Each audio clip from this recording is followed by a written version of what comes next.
Remercier le comité d'organisation, notamment professeur Halima Béchir et professeur Hajil Thabti, de m'avoir invité pour participer à cette conférence, Sadia, dont les initiales font référence à la défunte Madame Sadia, voilà, Tas Sadia. Et je trouve que trouver des initiales d'une conférence qui correspondent à la défunte, c'est un acte de reconnaissance et de gratitude. Donc voilà, la gratitude, je pense qu'il est bien connu que la gratitude est une qualité des grands personnages. Alors je tiens à exprimer ma joie d'être ici en Algérie. Donc moi, ma joie est double parce que je suis en Algérie, un pays frère et ami, et aussi d'être à Abjer, la ville où Fibonacci a appris les mathématiques à travers les savants arabes. Voilà, donc ma présentation est intitulée « Modèle fluide modulé par un processus markovien ». Donc, fluide, il ne faudrait pas faire référence avec la mécanique des fluides, c'est plutôt des probabilités appliquées. Mais il y aura des systèmes différentiels, de l'algèbre linéaire, des valeurs propres, des vecteurs, des mathématiques panachées.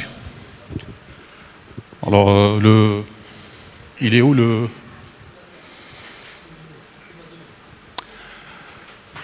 Voilà le plan. Donc, je vais tout d'abord expliquer ce que c'est qu'un modèle fluide stochastique. Alors, le modèle mathématique...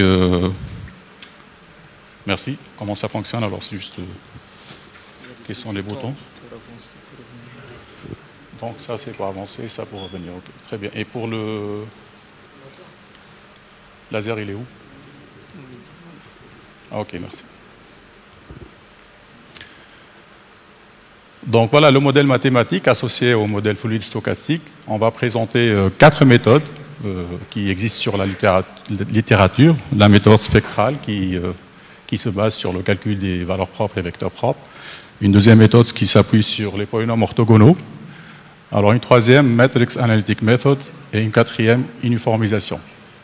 On va essayer de comparer ces 4 méthodes sur des critères différents, à savoir la complexité temporelle, la stabilité numérique et la précision du résultat. Alors, la précision est très importante, surtout quand on calcule des probabilités. Donc, par exemple, avoir une probabilité 10 puissance moins 6 et 10 puissance moins 8, en mécanique, c'est peut-être presque 0, mais en probabilité, il y a une grande différence. Si on s'intéresse au crash d'un avion, 10 puissance moins 8 ou 10 puissance moins 9, c'est-à-dire un crash sur 1 million de vols, alors que 10 puissance moins 6, c'est 1 milliard plutôt. 10 puissance moins 6, c'est-à-dire un crash tous les millions de vols. Donc c'est différent. Donc la précision est très très importante, surtout quand on calcule des probabilités. Alors puis on va étudier les modèles fluides stochastiques avec saut instantané. Donc voilà, c'est discontinu. Et puis les modèles fluides avec saut instantané et transition de phase. Donc je termine avec une application réelle au réseau de télécommunications à haut débit. Alors qu'est-ce que c'est qu'un modèle fluide stochastique?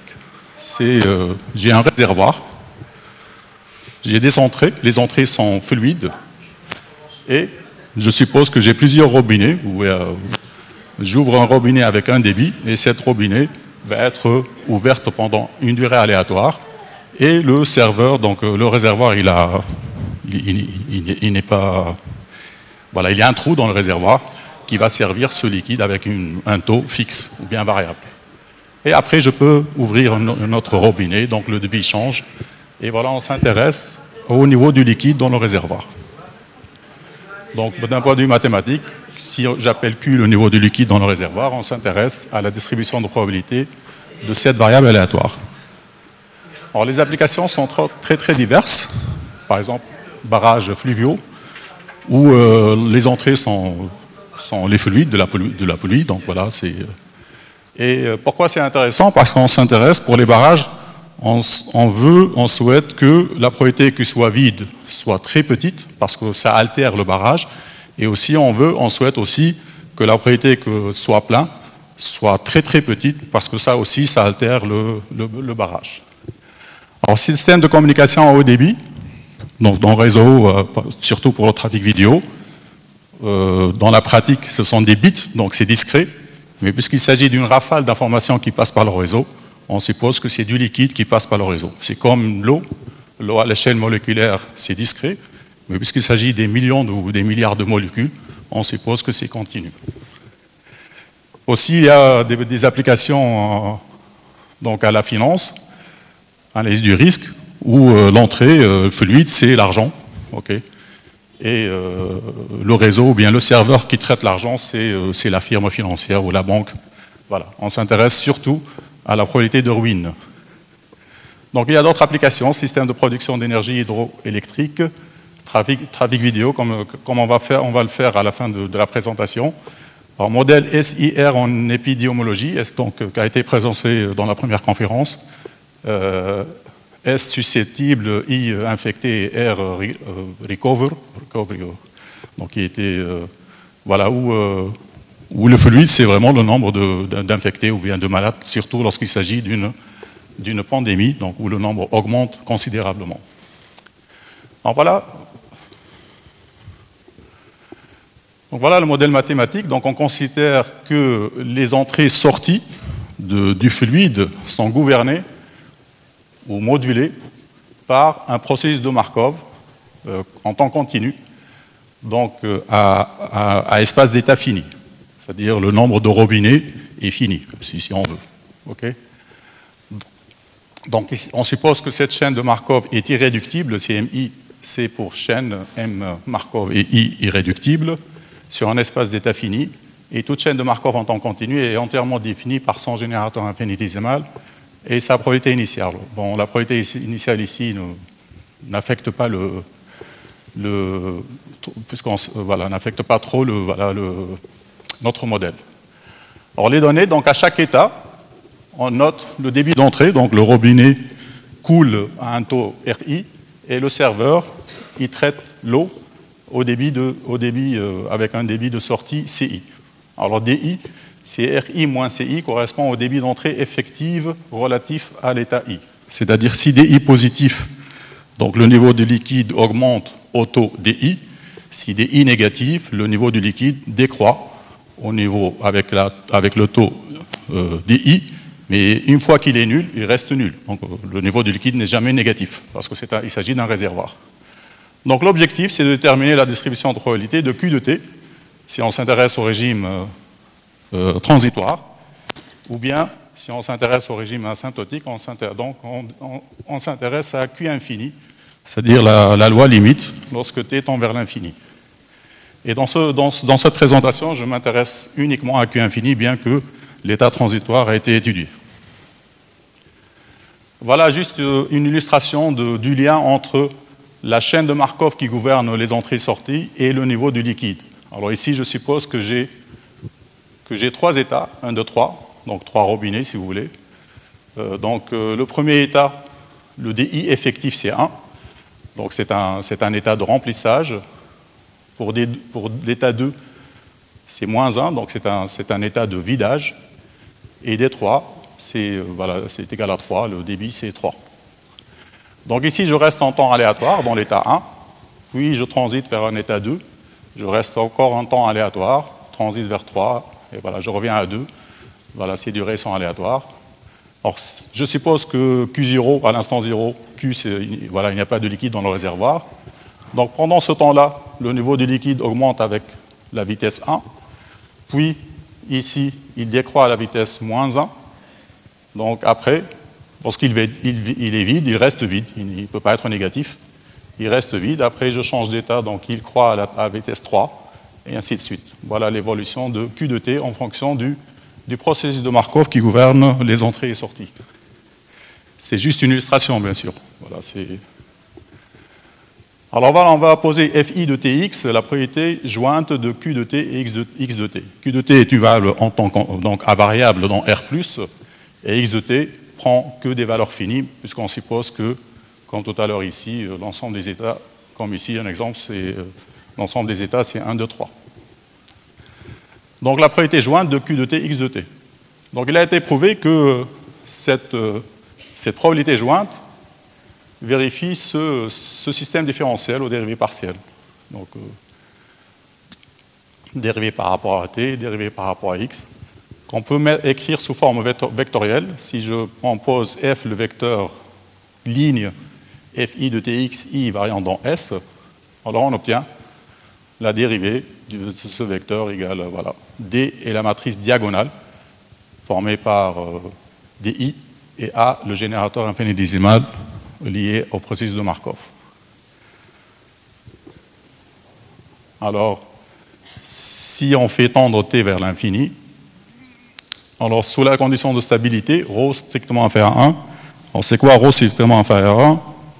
Donc ça veut dire que les entrées sont strictement inférieures aux sorties, en régime stationnaire. Sous cette condition, on montre que le processus Qt x de t converge en loi vers x infini, vers q infini x infini. Donc, lorsque ça converge en loi, c'est-à-dire je peux faire introduire la limite après la proba. Donc la limite, lorsque t tend vers l'infini, c'est la propriété de la limite. Donc voilà. Alors, puisque en régime stationnaire, on a ce système différentiel, lorsqu'on fait tendre t vers l'infini, il est bien connu lorsque si on a une fonction, c'est un résultat de première année universitaire, donc si une fonction admet une limite à l'infini, si la dérivée admet une limite, la limite est forcément 0. C'est clair parce que f admet une limite, c'est-à-dire on a une asymptote, donc f' c'est la tangente tend vers 0 à l'infini. Donc à l'infini, ben, on va annuler ce terme-là, donc on trouve un système différentiel, on trouve voilà, une seule dérivée par rapport à x, et ça c'est un système différentiel connu, si d est inversible, donc f' égale f fois a fois d-1, qui est un système différentiel très usuel. Mais on verra qu'il n'est pas aussi usuel que ça. Donc on va s'intéresser à des conditions, donc à des notations, S plus l'ensemble des états de remplissage, et S moins l'ensemble des états de vidage. Alors ça, c'est l'intensité de trafic. Alors Pi, c'est quoi? C'est la propriété stationnaire de x infini. Alors pour les conditions au bord, on a des conditions initiales et des conditions asymptotiques. C'est ça peut-être qui rend le problème qui n'est pas très usuel. Voilà les conditions initiales. Fi de 0, qui est la propriété que Q infini soit inférieur ou égal à 0, donc égal à 0, parce qu'il n'est jamais strictement négatif, et xi égale 1. C'est 0, pourquoi? Dans un état de remplissage, il n'est pas possible d'avoir un niveau de liquide, un niveau 0. Parce qu'on est en phase de remplissage, donc il n'est pas possible d'avoir un réservoir vide. Et ça, c'est vrai uniquement pour des états de remplissage. On a une condition asymptotique lorsque x tend vers l'infini. Alors, P de Q infini est inférieur ou égal à l'infini, ça c'est 1, ça devient oméga, voilà, donc ça se réduit à ça. Et ça, c'est pi, on sait calculer. Pi, comment calculer? On résout le système pi a, vecteur pi fois a égale à 0, et somme de pi égale à 1. Okay. Donc voilà le système qui gouverne f. C'est un système, donc on a un système différentiel, mais avec deux conditions. Une condition initiale valide uniquement pour S+, et une condition asymptotique qui est valide pour tout i élément de S. Alors comment résoudre ça? Donc on va juste remarquer que le cas D non inversible se ramène au cas D inversible. Alors voilà pour le cas D inversible, donc voilà, je multiplie par D-1, et finalement, donc fx égale f0 fois exponentielle. Pour D singulière, donc on va faire la partition de S en S plus les états avec des i non nuls, et S0 les états avec des i égale à 0. On écrit ceci, donc en considérant cette partition, on arrive à ce système. Alors ça, ce premier-là, c'est exactement celui-ci. Parce que D chapeau est inversible, parce que D chapeau, c'est l'ensemble des DI de différents zéros. Donc on résout ça, puis on détermine F0 à partir de Fs chapeau. Donc finalement, le cas D, la matrice D singulière, se ramène au cas D inversible. Donc dans tout mon exposé, je suppose que D est inversible. Alors la question, donc, c'est comment déterminer F de 0. Parce que je ne dispose pas des valeurs initiales. J'ai F0 pour i élément de S+, mais je ne dispose pas de Fi0 pour i élément de S-. J'ai plutôt une condition asymptotique. Alors, théorème, donc on va se baser sur ce théorème. Alors, la condition de stabilité, la matrice AD-1 admet exactement sa valeur absolue, c'est-à-dire le cardinal de S- moins 1, valeur propre sur C+, c'est-à-dire à partie réelle positive. Donc S plus valeur propre à partie réelle négative et une seule valeur propre nulle. Donc on a cette condition initiale. Alors la condition de la limite égale plus l'infini, la limite existe en plus l'infini, c'est-à-dire que forcément f de 0 est orthogonal au vecteur propre associé aux valeurs propres à partie réelle positive, parce que si exponentielle x à d-1, ça s'exprime en fonction des valeurs propres et vecteurs propres, puisque cette quantité existe et il est fini lorsque x tend vers, voilà.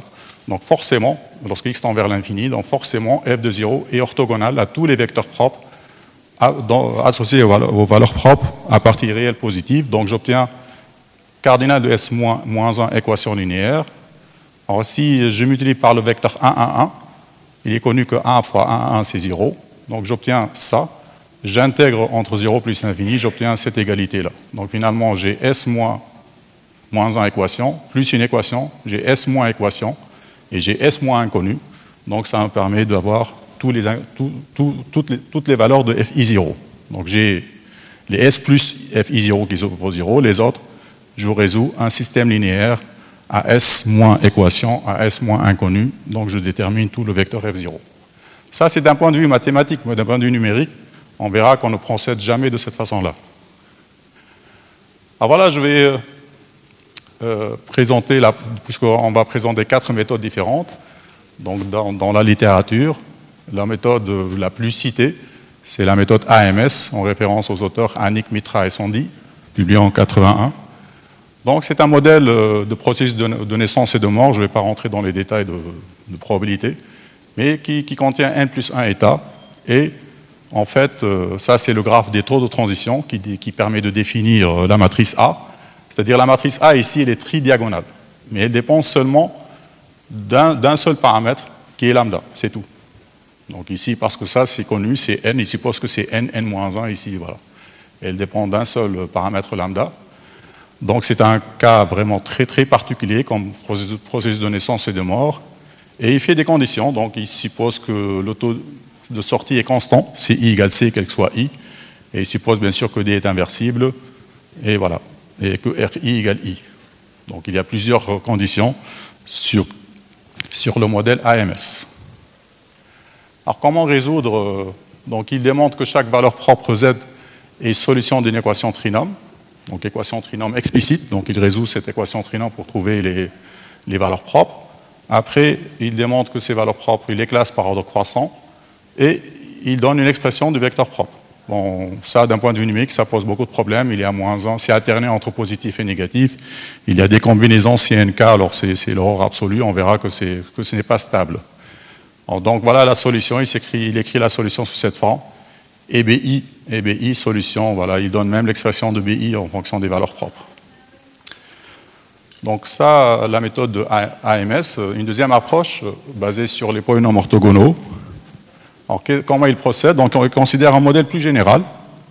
Donc il n'y a pas un seul inconnu, un seul paramètre, il y a n paramètres pour lambda et n paramètres pour mu. Donc c'est plus général que le modèle AMS.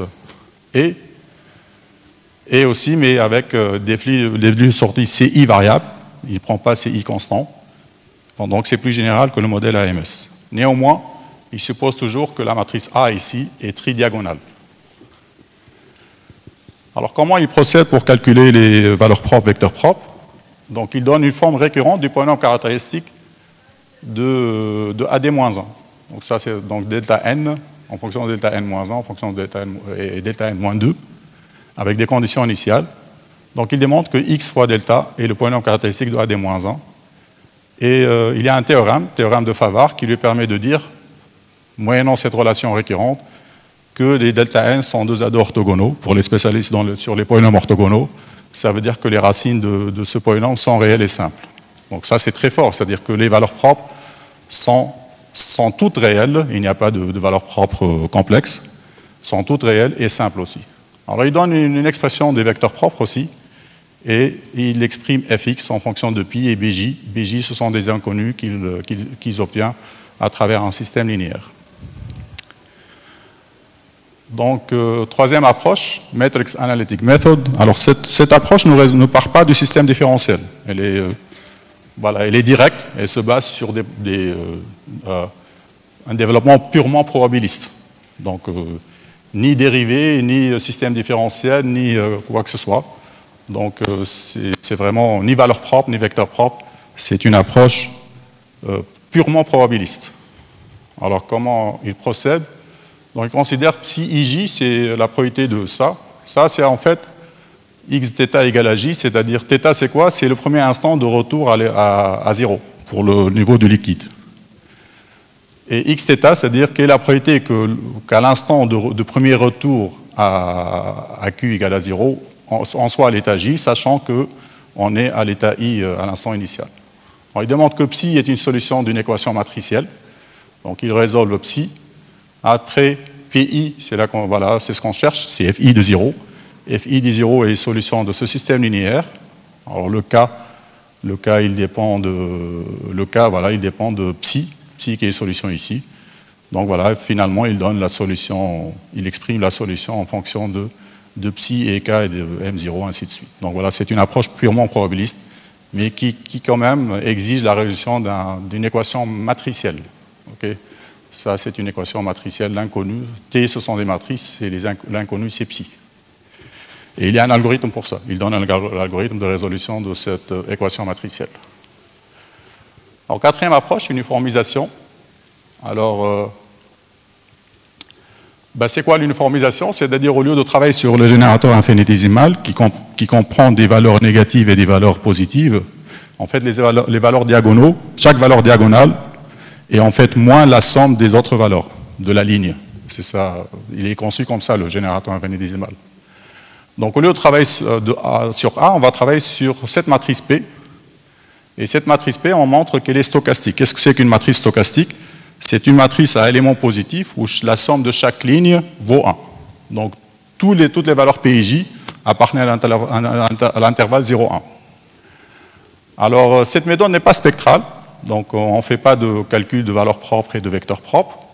Et en plus, elle donne un algorithme unifié. Il n'y a pas de distinction entre D inversibles et D non inversibles.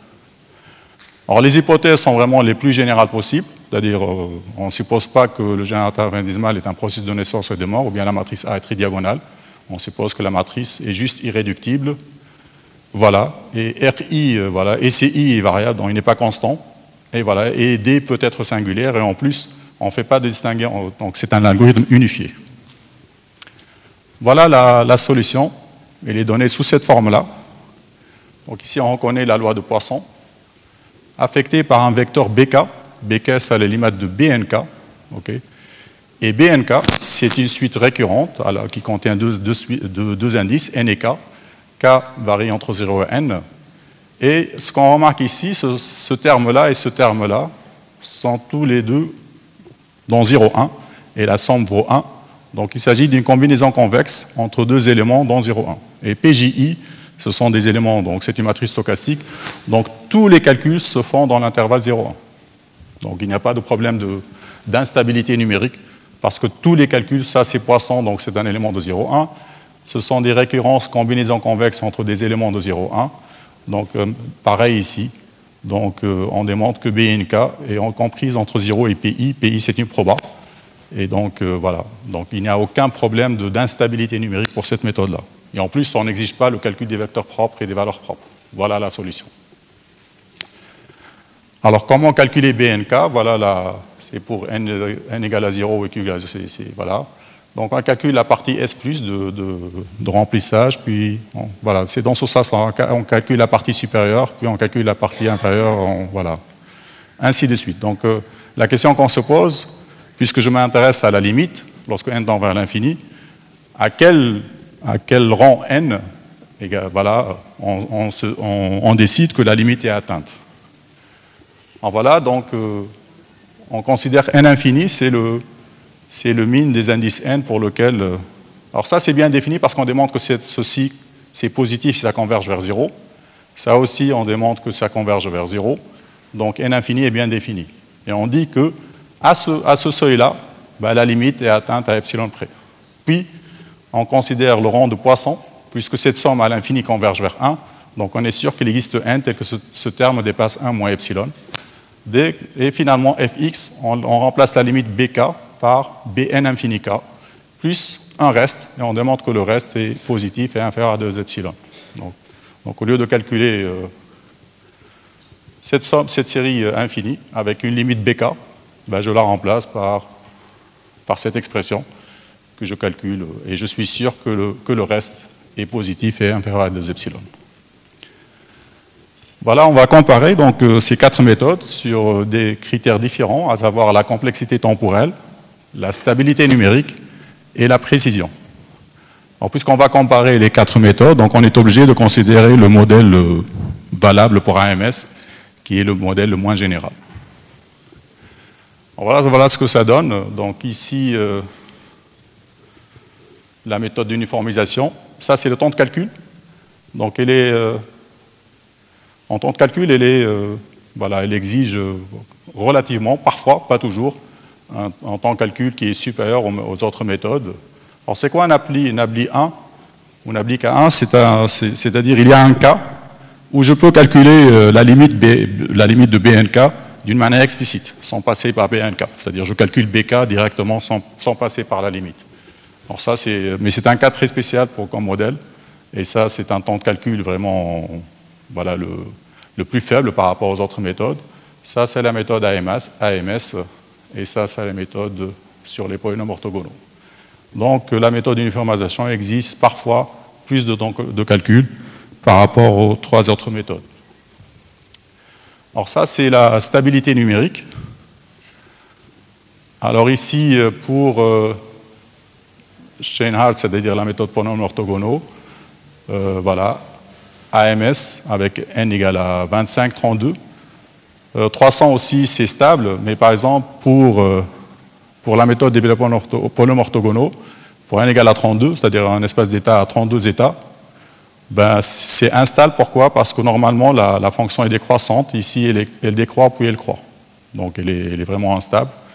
Ici, la méthode AMS, avec un ensemble d'états à 387 états, elle donne des probabilités supérieures à 1. Donc, voilà, avoir une probabilité supérieure à 1, ça pose vraiment de gros problèmes. Alors, précision du résultat. Donc, ici, on voit une seule courbe, mais en fait, c'est 3 courbes superposées. C'est-à-dire les trois méthodes donnent les mêmes valeurs lorsqu'on fixe l'espace des états à 25 états. Mais lorsqu'on fixe l'espace des états à 100 états, on sent une différence, surtout par rapport à la méthode sur les polynômes orthogonaux. Donc, il y a un problème de précision. Bien que la méthode des polynômes orthogonaux et la méthode AMS sont des méthodes exactes, il n'y a pas de marge d'erreur fixée à l'avance, et la méthode d'uniformisation est une méthode approximative parce qu'elle fixe une marge d'erreur, mais on voit, voilà, c'est proche entre AMS et uniformisation, mais pour la méthode qui se base sur les polynômes orthogonaux, il y a une légère différence. Une autre coupe qui essaie d'expliquer est-ce que la méthode d'uniformisation respecte la marge d'erreur. Bon, on remarque que la réponse est oui. Voilà, donc si par exemple, ici, epsilon égale 10 puissance moins 2, ben, l'erreur, elle est inférieure à 10 puissance moins 2. Ici, elle est inférieure même à 10 puissance moins 3. Pour 10 puissance moins 5, l'erreur est presque inférieure à 10 puissance moins 7. Donc, elle respecte l'erreur, la marge d'erreur. Alors, comment pouvoir comparer?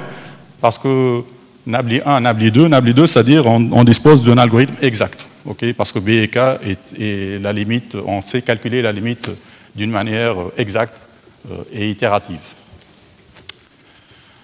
Alors voilà, comparer uniformisation avec MAM, Matrix Analytic Method, voilà un exemple qui montre que MAM n'est pas stable parce qu'elle peut donner des probas qui dépassent 1. Voilà une courbe où on a des probabilités qui dépassent 1, bien qu'elle dépasse de très peu, mais c'est instable. Alors que la méthode d'uniformisation, voilà, elle converge vers 1, elle ne dépasse jamais 1. De toute façon, c'est prévisible parce que tous les calculs se font dans 0,1 et on fait on fait des combinaisons convexes, on ne dépasse jamais 1. Voilà, donc finalement, si on compare les 4 méthodes, voilà le tableau récapitulatif de cette étude comparative. Donc la méthode basée sur l'uniformisation est générale, donc elle exige juste que le processus soit irréductible. Et elle propose un algorithme unifié, elle ne distingue pas entre des inversibles et des singulières. Numériquement stable, tous les calculs sont dans l'intervalle 0,1. Elle est précise, elle fixe epsilon et elle respecte cette marge d'erreur, mais elle est parfois pénalisée en temps de calcul. Voilà, bon, ça c'est une remarque qui concerne les gens qui sont spécialistes dans les files d'attente. Donc il y a une différence entre files d'attente fluides et files d'attente discrètes. Je ne m'attarde pas trop là-dessus. C'est pour dire que voilà, pour les files d'attente discrètes, cette probabilité vaut toujours l'intensité du trafic. Pour les modèles fluides, ben, ce n'est pas vrai. Cette probabilité n'est pas égale à ρ. Voilà une courbe qui explique ça. Alors, modèle fluide stochastique avec saut, c'est quoi? C'est-à-dire que je suppose que lorsque le niveau du liquide atteint 0, on saute instantanément vers un seuil fixe que j'appelle petit q. Donc voilà, lorsque j'atteins 0, donc ça c'est le modèle standard, sans saut, ok, donc que j'avais expliqué tout à l'heure. Ben, pour le modèle avec saut, ben, lorsque j'atteins 0, je saute instantanément vers une valeur de 2,5. J'aurais dû ajouter ici 2,5. Okay. Et après, il se comporte comme d'habitude. Donc ici, c'était un DI négatif, ici, moins 1. Donc, puisqu'il n'est pas vide, donc il décroît avec la vitesse moins 1. Après, il continue. Donc ça, c'est une translation de ça. C'est le même cours, mais translaté à ce point-là. Donc voilà la différence entre modèle fluide standard et modèle fluide avec saut. Alors, voilà, donc le système différentiel, il est un peu compliqué, donc il est différent du précédent. Alors, il y a deux systèmes différentiels, pour les x entre 0 et q, et pour les x supérieurs à q. Okay. Pour les x supérieurs à seuil q, donc c'est un système différentiel comme tout à l'heure, mais pour le premier, on ajoute un second membre. Donc le système différentiel n'est plus homogène, on perd l'homogénéité. Donc ça, c'est les conditions de continuité. Ça, c'est f' égale à 0. Et ça exprime la stabilité. Et la somme des fi égale à 1. Voilà. Alors, sous la condition de stabilité ρ strictement inférieur à 1, le problème P admet une solution et une seule. C'est le problème de tout à l'heure. Donc voilà, c'est un problème à deux systèmes différentiels, des conditions qui concernent au point Q, f', des conditions asymptotiques et une condition initiale. Donc c'est un problème qui n'est pas vraiment très standard. Et on démontre que ce problème admet une solution et une seule. Je donne juste une idée de démonstration. Alors on considère l'ensemble C, l'ensemble des solutions qui vérifient la première équation, juste celle-ci. Okay. On démontre que là, c'est un espace vectoriel de dimension n-1. En fait, je peux démontrer que connaissant somme de fi0 égale alpha, et si je suppose que f' de 0 égale à b, b donc c'est un vecteur, et alpha est une constante, donc j'ai n plus 1 ou s plus 1 inconnu, la solution elle est donnée sur 0q, elle est donnée par cette formule-là. Alors sur q plus l'infini, en utilisant la continuité au point q, donc fx s'exprime sous cette forme-là. Donc finalement, voilà la solution. La solution est donnée par cette formule. Donc f' de 0, on sait que va être, on dispose de f' de 0 pour i élément de s+. Voilà, on ne sait pas calculer f' de 0 pour i élément de s-. C'est pareil en raison d'orthogonalité avec les vecteurs propres. Donc on peut déterminer f' de 0. Donc on a f' de 0, on calcule fq, on utilise cette expression pour x égale à q, puis on multiplie par exponentielle x moins q fois m. D'un point de vue théorique, c'est parfait, mais d'un point de vue numérique, la situation est tout autre, parce qu'ici, par exemple, ce n'est pas une exponentielle, c'est xn mn-1. En plus, m n'est pas inversible, donc je ne veux pas multiplier par m-1. En plus, la somme ici, ce n'est pas de 0, c'est de 1. Donc ce n'est ni exponentielle, ni m est inversible, donc ça pose des problèmes. On n'utilise jamais cette formule pour calculer la solution. Mais c'est juste, voilà, un résultat mathématique qui démontre l'existence et l'unicité. Alors, voilà, théorème, comment calculer? Donc j'utilise toujours la suite BK de tout à l'heure, c'est la même suite de tout à l'heure. Voilà, la solution, elle est donnée par cette formule. Donc il y a deux expressions. Donc une expression pour x élément de 0q et une expression pour x supérieur à q. Et donc ici, par exemple, ça reste toujours stable parce que je calcule cette somme. puis je calcule cette somme, puis je fais la différence. Donc voilà. Et dans ce calcul, tous les calculs sont dans 0,1. Ici, c'est pareil, tous les calculs sont 0,1, puis je fais la différence. Et voilà, j'ai l'expression de fx. Alors, c'est quoi un modèle fluide avec saut et transition de phase? C'est-à-dire, lorsqu'on saute, non seulement on saute, mais en plus, on change d'état. Lorsqu'on saute, on est sûr d'être dans un état de vidage, parce qu'on saute lorsqu'on atteint le niveau 0. Donc, on est sûr d'être dans un état de vidage. Ben, et puis on saute vers l'état Q, on a droit de transiter l'état de transition de phase, c'est-à-dire au lieu d'être dans un état de vidage, je peux supposer qu'instantanément je change vers un état de remplissage. Donc c'est ça le modèle fluide stochastique avec saut et transition de phase. Ben, je n'ai pas fait de graphique, mais voilà, si je me réfère à ça, c'est-à-dire ici, lorsque je saute vers le niveau Q, je reste toujours dans un état de vidage. Mais ici, je peux supposer que je change d'état et auquel cas, le niveau du liquide peut augmenter. Au lieu de, voilà. Et voilà le système différentiel régi par ce modèle. C'est presque comme tout à l'heure, mais ici, on a Q. Q, c'est quoi? C'est la probabilité de transition lorsqu'on saute. Okay. Donc, pour le cas où il n'y a pas de transition de phase, c'est-à-dire Q égale identité. Ben, je ne change pas d'état, je reste dans l'état où je suis, c'est-à-dire Q égale identité. Et c'est bien une propriété stochastique, Q égale identité. Donc ici, c'est un cas plus général, et le reste, c'est les mêmes conditions, le même système. Et pour ce modèle, bon, on n'a pas réussi à utiliser l'uniformisation. On n'a pas trouvé une formule pour appliquer l'uniformisation, qui est stable, précise, et qui a toutes les bonnes propriétés numériques, pour attaquer ce modèle, mais on a utilisé une méthode spectrale. Mais pour cette méthode spectrale, bon, la formule est compliquée, je ne vais pas rentrer dans les détails. Ce qui est intéressant, c'est que ici, l'exponentielle de lambda, c'est une matrice diagonale formée par les valeurs propres. Mais ici, toutes les valeurs propres sont négatives. Donc l'exponentielle ne dépasse jamais 1. Parce que valeur propre négative, x est positif. Donc ici, ça reste des valeurs dans 0,1. De même pour la matrice J. Donc finalement, ici, on n'utilise que des calculs qui sont de valeurs positives et bornées. Donc on a vraiment la stabilité, on a fait la comparaison avec d'autres méthodes que je n'ai pas présentées ici. Elle est stable bien qu'elle soit spectrale. Donc voilà un exemple de la distribution de P de Q infini super X.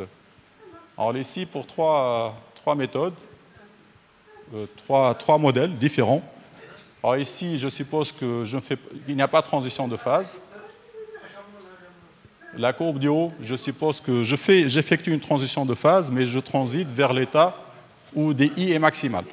Donc je saute vers un niveau Q et je transite vers un état où DI est maximal, c'est-à-dire où le débit d'entrée. Donc je vais augmenter le max. Donc, voilà, le niveau du liquide va augmenter.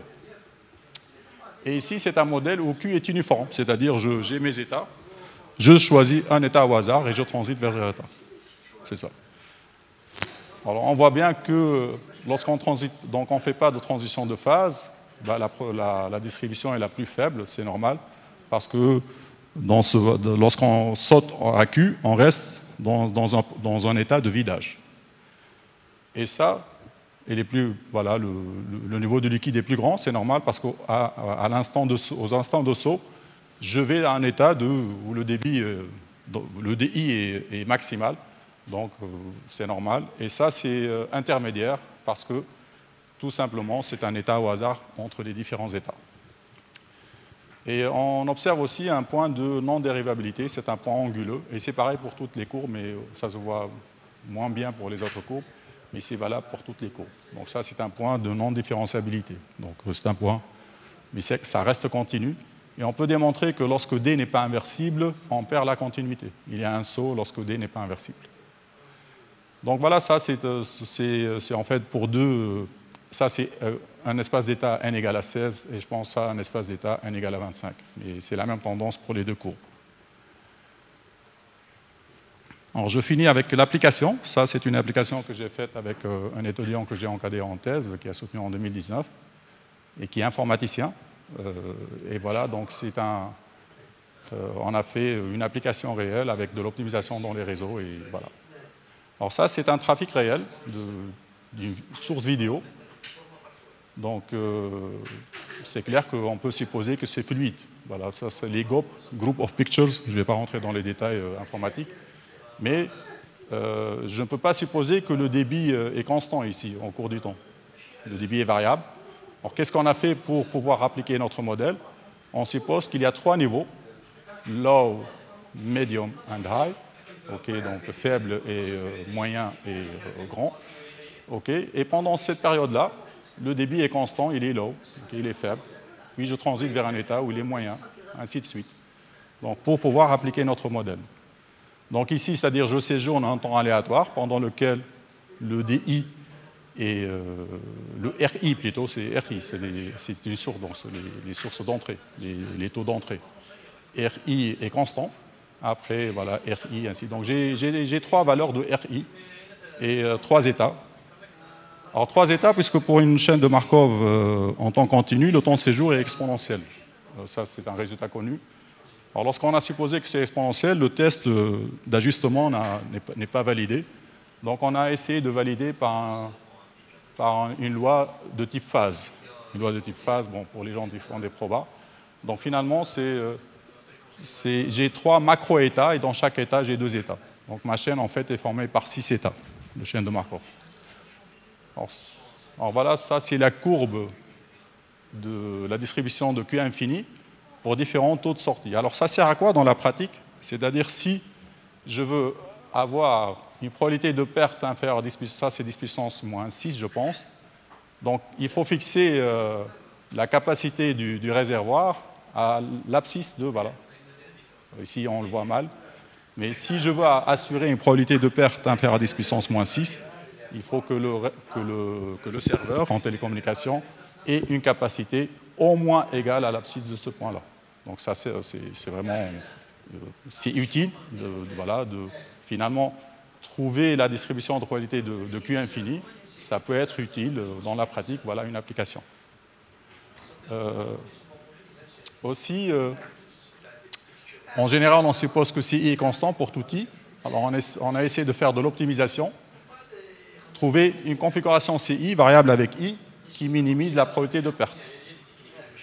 Alors, dans la pratique, c'est-à-dire lorsqu'on fait un téléchargement d'images vidéo, parfois l'image devient floue. Pourquoi? Parce qu'il y a une perte dans le réseau. Cette perte est due à quoi? Elle est due réellement à un bourrage d'informations dans un serveur. Donc, c'est-à-dire la capacité du serveur à atteindre. Donc l'information qui arrive, elle est perdue et il traite voilà, ce qui vient après. Pour cette raison, l'image devient floue. Donc c'est intéressant de s'intéresser à la probabilité de perte. Donc on veut minimiser cette probabilité de perte avec des contraintes. Alors cette contrainte est tout à fait naturelle, c'est-à-dire si je ne fais pas cette contrainte, il suffit de choisir CI grand de sorte que ces probabilités soient zéro. C'est-à-dire si CI dépasse RI, donc DI est toujours négatif, DI est toujours négatif, donc le niveau du liquide, c'est toujours 0. Il n'augmente jamais. Donc il faut vraiment avoir une condition pour s'assurer que, voilà. Et ça, c'est quoi? C'est-à-dire que l'intensité du trafic est constante, que ce soit pour CI constante ou CI variable. Donc voilà, avec 2 contraintes.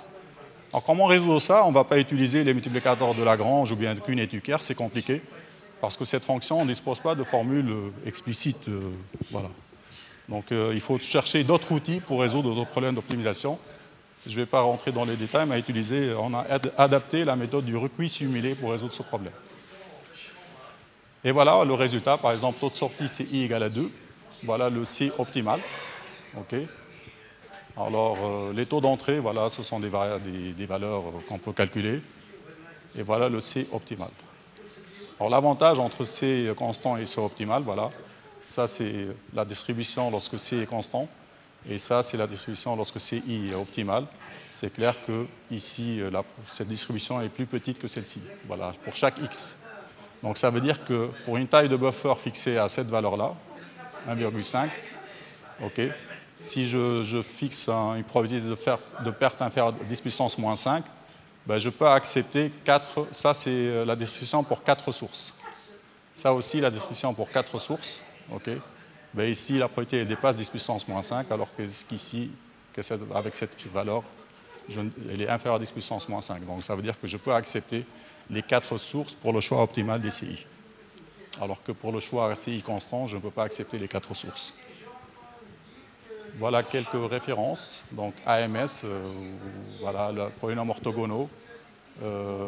Voilà. Et ça, c'est voilà, la dernière méthode avec transition de phase. Voilà. Et voilà, quelques références. Et merci.